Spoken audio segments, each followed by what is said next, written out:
कोरापुट जिलार समस्त स्कूल बंद रहिबो। पाणीपागर सूचना आधार रे जिले में प्रबल वर्षा हेबार संभावना रही।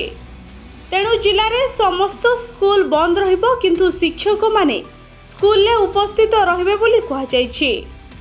एने सूचना देइछंती कोरापुट जिला शिक्षा अधिकारी। सेपटे गजपति जिले में लघुचाप जनित वर्षा थिबा जोगु रेड वार्निंग जारी करछि पाणीपाग केन्द्र।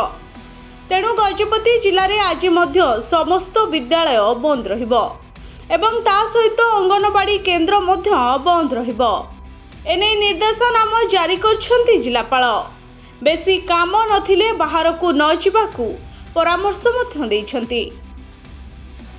कच्चा घरे न रही प्रशासन तरफरु करा जाइथिबा आश्रय स्थली को जाई रहिबाकू परामर्श देइछंती जिलापाल। ब्यूरो रिपोर्ट भंजौत न्यूज।